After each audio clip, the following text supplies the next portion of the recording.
મીર, અત્યારે જે ગરમીનું પ્રમાણ અત્યારે સામે આવી રહ્યું છે, હવામાન વિભાગ શું કહી રહ્યું છે? કયા વિસ્તારોમાં પ્રખર ગરમીની શક્યતાઓ અત્યારે વ્યક્ત કરાઈ રહી છે?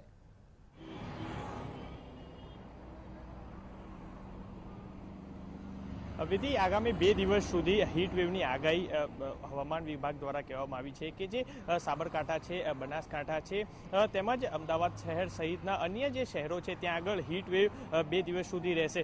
ખાસ જે પશ્ચિમ જે ભારત અને ઉત્તર ભારતની સાઈડથી જે પવનોનું જોર છે, જે ગરમ પવનો ફૂંકાતા હોવાના કારણે આ હીટ વેવની આગાહી કરવામાં આવી છે. અત્યારે હાલ જે ટેમ્પરેચરની જો વાત કરવામાં આવે તો 41 ડિગ્રી સુધી અમદાવાદનું ટેમ્પરેચર છે.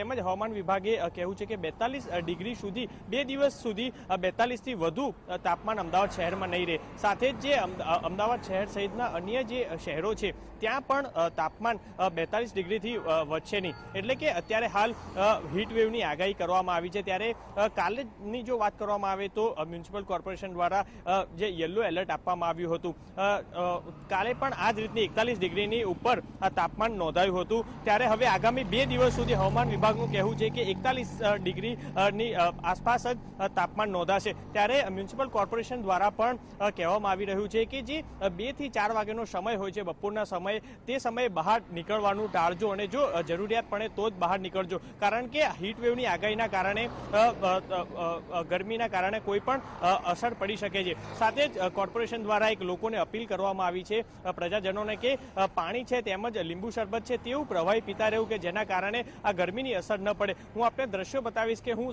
સરખેજ આ રોડ ઉપર છું કે જ્યાં આગળ અત્યારે હાલ રોડ પણ સુમસામ જોવા મળી રહ્યા છે. કારણ કે ગરમીની અસરના કારણે બપોરના સમયે હવે લોકો બહાર નીકળવાનું ટાળી રહ્યા છે. તે સ્પષ્ટ આ 41 ડિગ્રી ગરમીની તાપમાન ઉપરથી જોવા મળી રહ્યું છે. હાલ લોકો જે અમદાવાદ શહેરના જે રોડો છે તે અત્યારે સુમસામ છે અને અત્યારે લોકો તો ટાળી રહ્યા છે. પરંતુ તમામ લોકોએ એક ધ્યાન રાખવું જોઈએ કે જે બહાર ગરમીમાં બહાર નીકળતા સમયે જે બપોરનો સમય હોય છે તે બહાર નીકળે, પરંતુ તે જેમ કીધું કે વધુ પડતું પાણી તેમજ લીંબુ શરબત જેવું પ્રવાહી પીવું અથવા તો બહાર નીકળતા સમયે પૂરા કપડાં પહેરવા, એટલે કે આખા કપડાં પહેરવા કે જેનાથી ગરમીની કોઈ પણ આડઅસર ન થાય.